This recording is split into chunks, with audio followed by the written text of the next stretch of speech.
Pai do Senhor Jesus, irmãos. Vamos orar. Pai do Senhor Jesus. Amém.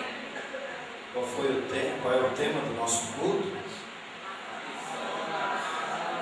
A missão nasce na adoração.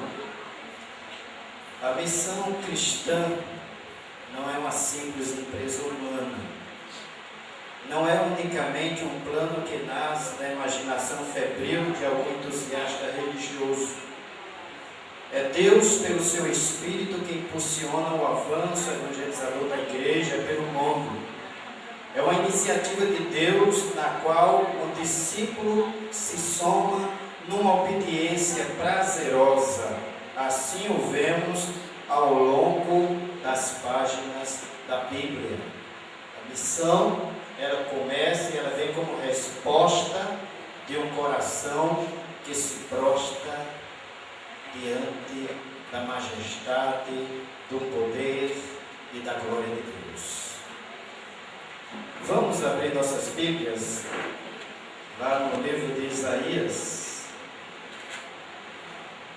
capítulo 6. Livro de Isaías, capítulo 6. Apenas o versículo 1 que diz assim: no ano da morte do rei Uzias, eu vi o Senhor assentado sobre um alto e sublime trono, e as abas de suas vestes enchiam o templo. Vou repetir. No ano da morte do rei Uzias, eu vi o Senhor assentado sobre um alto e sublime trono, e as abas de suas vestes enchiam o templo. Feche seus olhos. Pai Celestial, glorificado seja o teu nome, Senhor. Exaltado seja o nome do Senhor. Toma, ó Deus, nas tuas mãos, neste momento, a nossa vida. Tira toda a inquietação, Senhor. Que possamos, ó Deus, entender que toda boa dádiva, que todo dom perfeito vem do Senhor que fez os céus e a terra. Que possamos nesta noite entender, Pai, pela tua palavra, que o Senhor governa todas as coisas, que o Senhor está acima de todas as coisas, que o Senhor exerce, ó Deus, poder sobre todas as coisas. E nada, absolutamente nada acontece por acaso, mas é providência do Senhor. É uma ação soberana do Senhor na vida da tua igreja, do teu povo.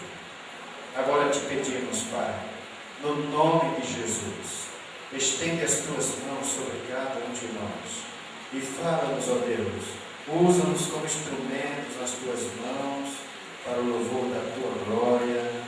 No nome de Jesus, que toda a igreja diga amém. Amém.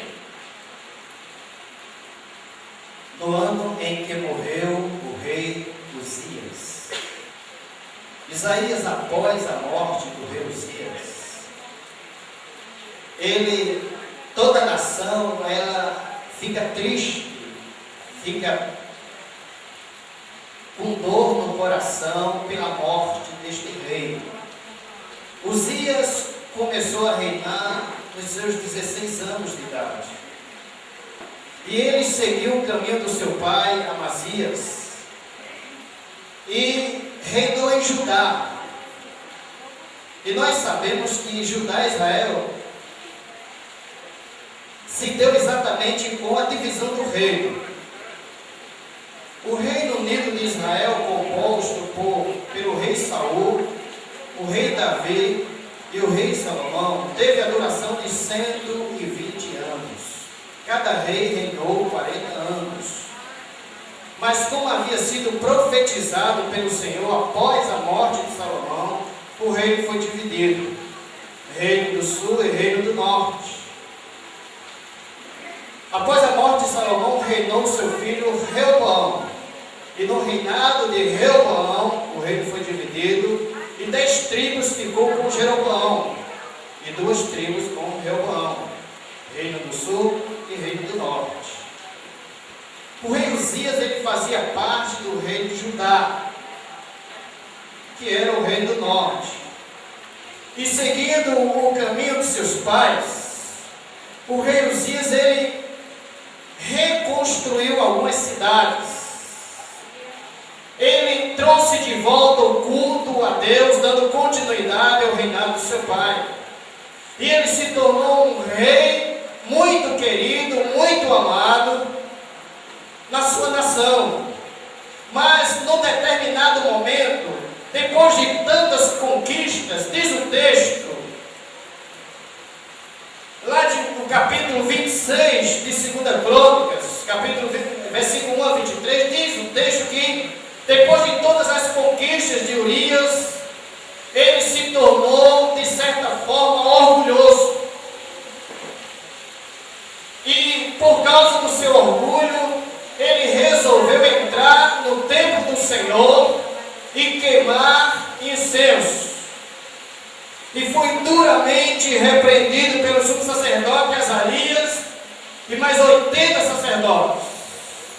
Mas por causa do orgulho e da dureza, ele resistiu à repreensão e por isso foi acometido de lepra.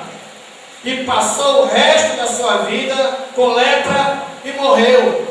E na sua morte todo o povo lamentou. E neste momento de lamentação e de dor, Isaías resolve se dirigir à casa do Senhor. Ele resolve ir ao templo, orar a Deus. E é exatamente neste momento em que Isaías, ele vai para o templo orar, ele vai para o templo adorar ao Senhor. É exatamente neste momento que Isaías, ele percebe, ele vê esta visão do Senhor assentado no alto e sublime trono. Enquanto o trono do rei Uzias estava vazio ali, e o povo começa a lamentar pela falta do rei Uzias, Deus dá a Isaías a visão de que o Rei Supremo, o Rei Todo-Poderoso, está sentado no trono. Isso mostrou para Isaías que, apesar do trono do rei Uzias ter morrido e a cadeira e o trono está vazio, mas o trono supremo do Todo-Poderoso não estava vazio, ele estava sentado e ele tinha o domínio sobre todas as coisas.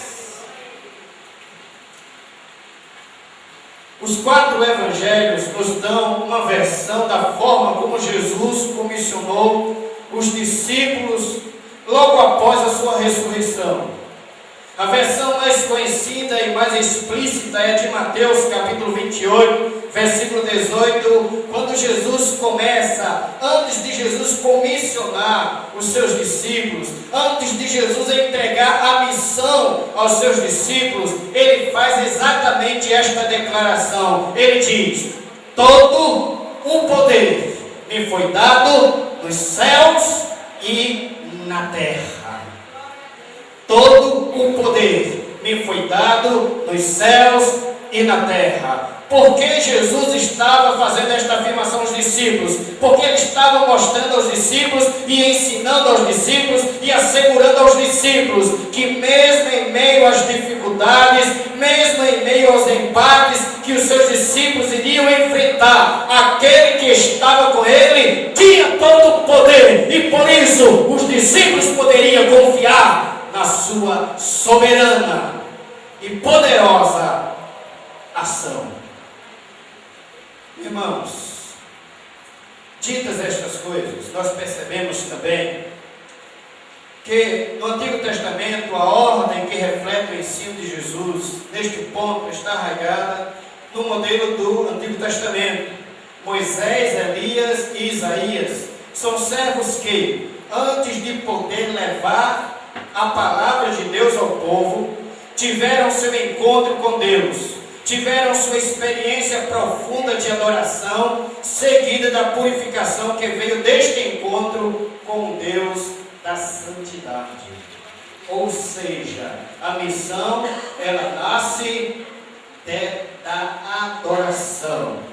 Após estes homens terem este encontro com Deus, esta experiência de adoração, de prostração diante do Senhor, e é exatamente aí neste momento da adoração que o adorador e comissionado para realizar a missão, ele tem a verdadeira percepção de que nesta missão ele não está sozinho, mas aquele que rege, aquele que está no trono do universo está com ele. E foi isso que Jesus disse: eis que estou convosco todos os dias até a consumação dos séculos. Na prática da igreja primitiva, nos capítulos iniciais de Atos dos Apóstolos, capítulo 2, versículo 41 a 47, estas passagens narram que o Senhor acrescentava a cada dia a igreja e que com grande poder os apóstolos davam testemunho. Em ambos os casos, destaca-se a atmosfera de culto e adoração, reverência e obediência a Deus. Se queremos de fato e de verdade que a nossa missão tenha eficácia, que o nosso serviço a Deus tenha eficácia, precisamos entender que este momento de adoração, de intimidade com Deus, é algo que precisa estar presente no nosso dia a dia, e que ao sair para a realização da missão, precisamos desta experiência sobrenatural com Deus. Por causa disso, irmãos, nós podemos afirmar que a missão que nasce da adoração nos mostra que aquele que nos comissionou é incomparavelmente majestoso e exerce supremacia sobre todas as coisas.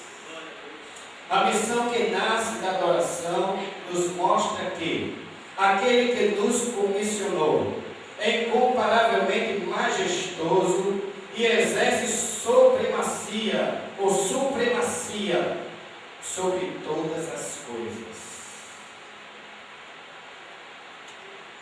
Voltando ao texto, a palavra diz: no ano em que morreu o rei Uzias, o profeta diz: eu vi o Senhor assentado num alto e sublime trono. Um alto e sublime trono. A missão que nasce da adoração nos mostra que aquele que nos comissionou é incomparavelmente majestoso e exerce supremacia sobre todas as coisas. O profeta Isaías, há 2.700 anos, anunciou de forma eloquente a majestade de Deus. E nesta afirmação, Isaías, ele pelo menos destaca alguns fatos interessantes. Em primeiro lugar, Isaías destacou a supremacia de Deus em relação à criação.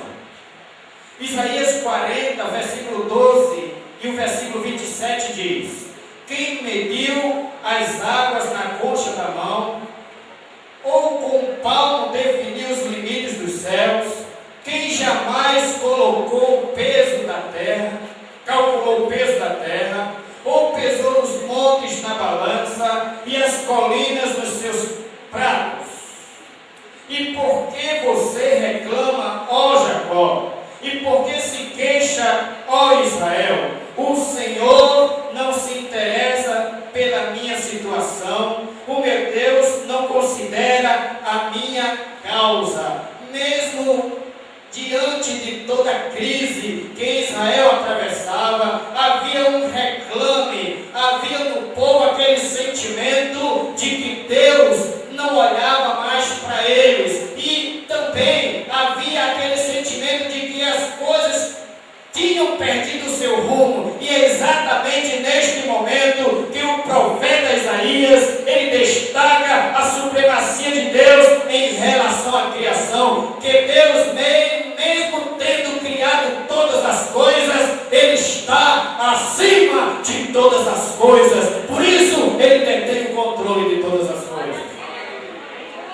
Segundo lugar, Isaías destaca a supremacia de Deus sobre a ciência. Isaías capítulo 40, versículo 13 e 14 diz: quem definiu limites para o Espírito do Senhor, ou o instruiu como seu conselheiro? A quem o Senhor consultou para que pudesse esclarecê-lo? E quem lhe ensinasse a julgar com justiça? Ou seja, Isaías estava mostrando que o nosso Deus é um Deus onisciente. Ele conhece toda a ciência, ele conhece toda a criação, ele conhece o ser humano, ele conhece cada parte do nosso corpo, ele conhece a nossa existência, ele é aquele que detém todo o poder sobre todas as coisas. Por isso o povo de Israel jamais deveria deixar de acreditar que o Senhor dos exércitos era e é aquele que tem poder de todas as coisas, e por isso nada, absolutamente nada, estava perdido.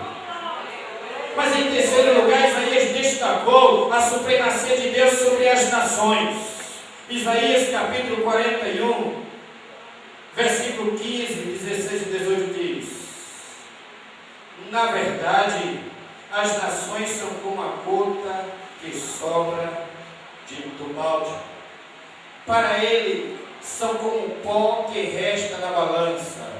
Para ele as ilhas não passam de um grão de areia. Nem as florestas do Líbano seriam suficientes para o fogo do altar. Nem os animais de lá bastariam para o holocausto. E ele diz: com quem vocês compararão Deus? Como poderão representá-lo? Isaías destaca aqui a supremacia de Deus sobre as nações.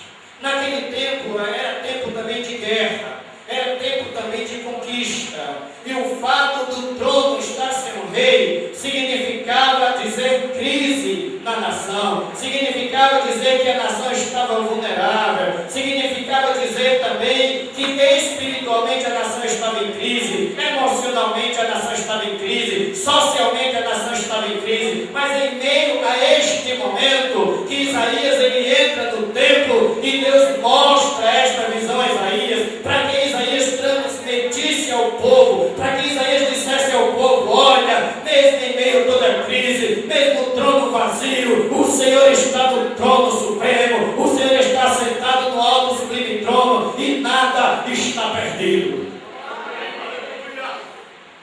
Mas em quarto lugar, Isaías destacou a supremacia de Deus sobre os ídolos. Isaías 40, versículo 19 e 20 diz: com quem vocês compararão Deus? Como poderão representá-lo?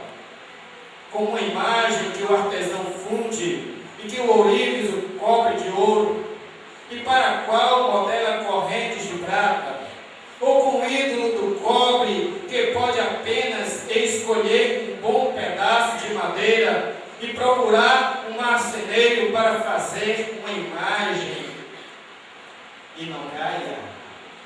Ou seja, o que o profeta estava dizendo para aquele povo?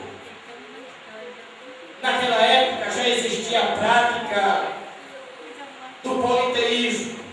As pessoas serviam a vários deuses.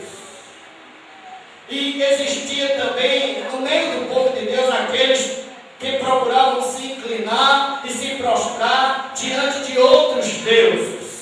Mas é em meio a este momento que Isaías diz: olha, o Deus fabricado por mãos humanas, o Deus fabricado pelo ourives ou pelo marceneiro, ele para nada serve. Ele tem olho, mas não vê, ele tem mão, mas não pega, ele tem pés, mas não anda, ele tem boca, mas não fala, ele tem ouvido, mas não escuta. Mas o Deus Todo-Poderoso é aquele que vê, é aquele que pega, é aquele que escuta, é aquele que está no trono e é aquele que tem o controle de todas as coisas.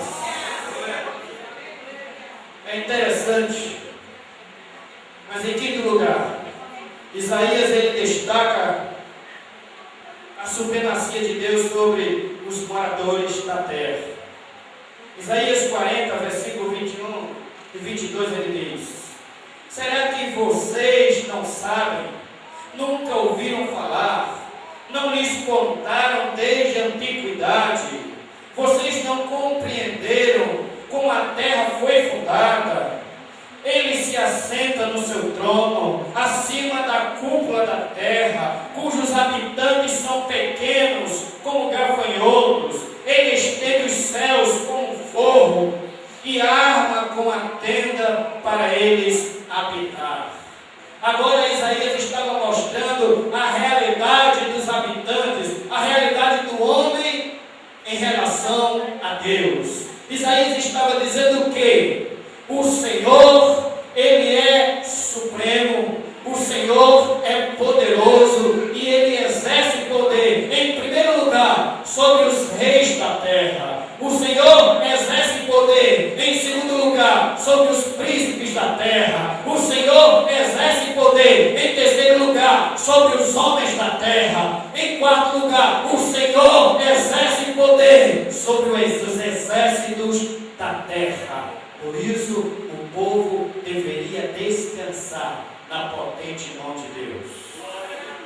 Em sexto lugar, Isaías destaca a supremacia de Deus sobre os príncipes. Ele diz, 40, versos 23 e 24: ele aniquila os príncipes e reduz a nada os juízes deste mundo. Mal eles são plantados ou semeados, mal lançam raízes na terra, Deus sopra sobre eles e eles murcham. Um redemoinho os leva como pai. Este é o Deus a quem nós servimos. Este é o Deus que te deu ou que te comissionou. Este é o Deus que nos chamou para a realização da missão. Deus é incomparavelmente grande. O profeta Daniel diz que o povo que conhece a Deus é um povo forte e ativo. Daniel capítulo 11, versículo 32 diz: com lisonjas corromperá aqueles que tiverem violado a aliança, mas o povo que conhece a Deus resistirá com firmeza. Deus é o nosso Criador, provedor, redentor, consolador e galardoador. Deus tem o controle da crise política, social, econômica e espiritual. Deus tem o controle sobre os governantes. Deus tem o controle sobre as enfermidades. Deus tem o controle sobre todas as tempestades da vida. Deus tem o controle sobre a minha e a tua vida.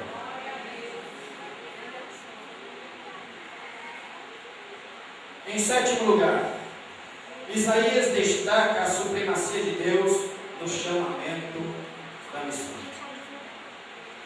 Isaías 41, versículo 9, diz assim: tu, a quem tomei das extremidades da terra e chamei dos seus cantos mais remotos, e a quem disse: tu és meu servo, eu te escolhi e não te rejeitei. Deus olha para mim e diz: eu te chamei. Deus olha para você e diz: eu te chamei. Deus olha para a sua igreja e diz: eu a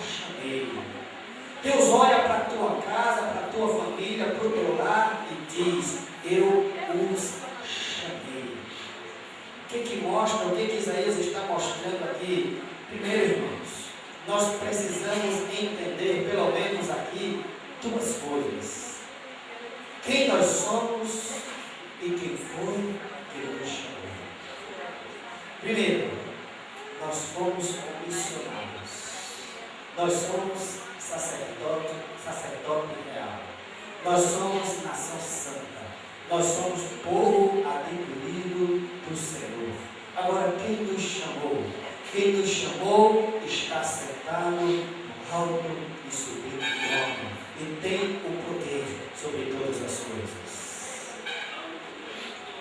Não temas, porque eu te remi, chamei-te pelo teu nome, tu és meu.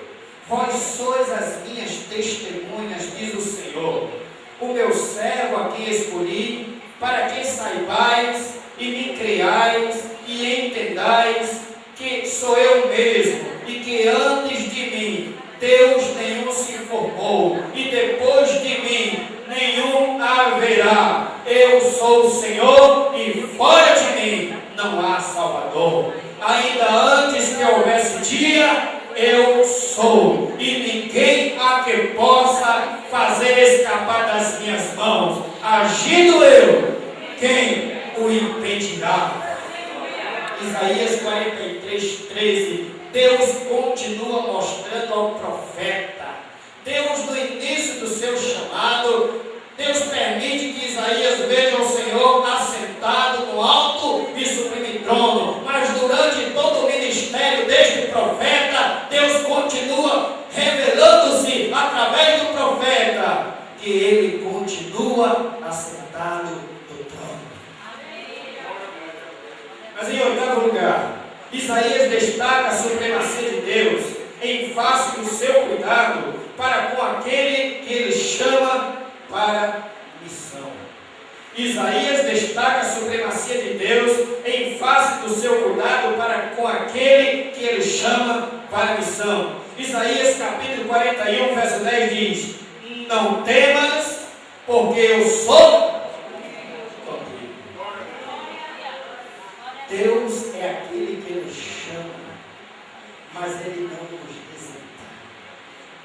Deus é aquele que te comissiona, mas ele não deixa você ir sozinho.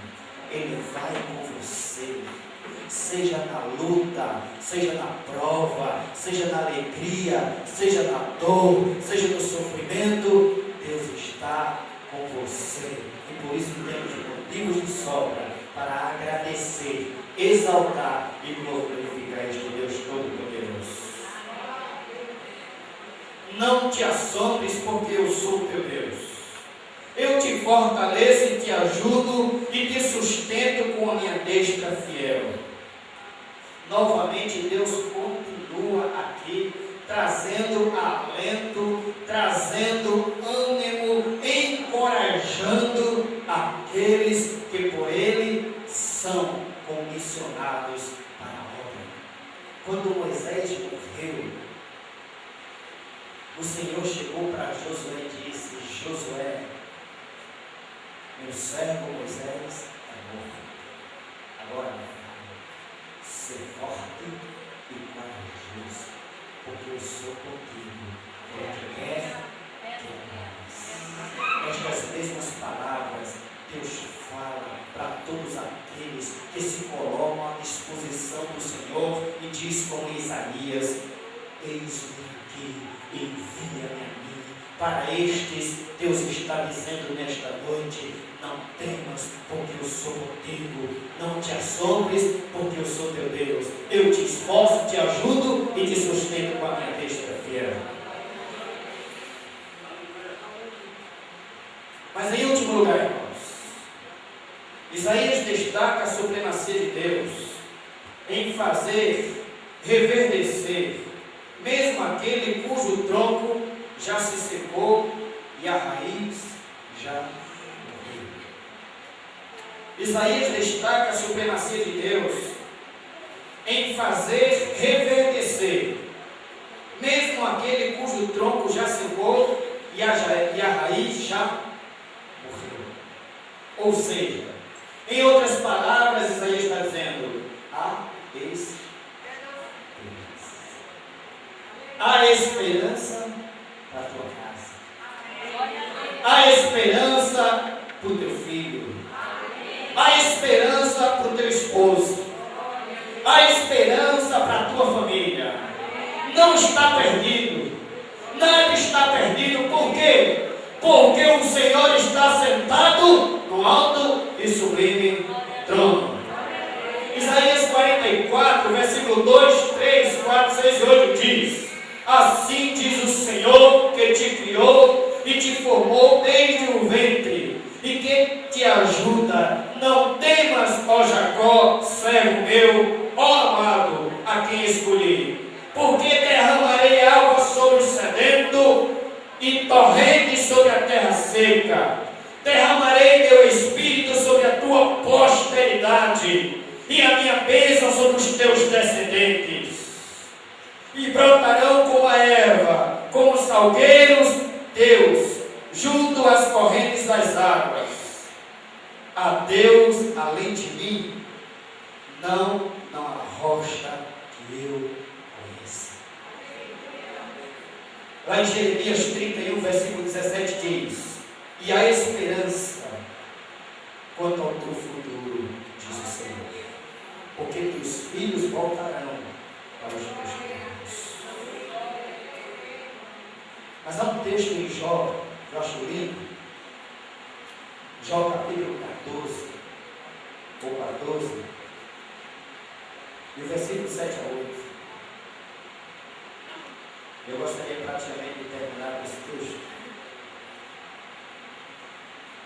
que mesmo diante de toda a crise que Jó está atravessando, depois de perder todos os seus bens, tudo que ele tinha, depois de perder seus 10 filhos, depois de sua esposa o largar, desprezar, este homem, ele é capaz de dizer isso. Porque a esperança para a árvore, pois mesmo cortada, ainda se renovará. E não cessarão os seus frutos, se envelhecer na terra a sua raiz, e no chão morrer o seu tronco, ao cheiro das águas, ao cheiro das águas, brotará, e dará ramos como a planta nova. Esperança para o ferido, como árvore cortado, marcado sem amor, ainda que na terra envelheça a raiz, e no chão abandonado seu tronco morrer. A esperança para você, ao cheiro das águas brotará, como planta nova florescerá, seu tronco se renovará, não cessarão os seus frutos e viverá. Vamos ficar de pé.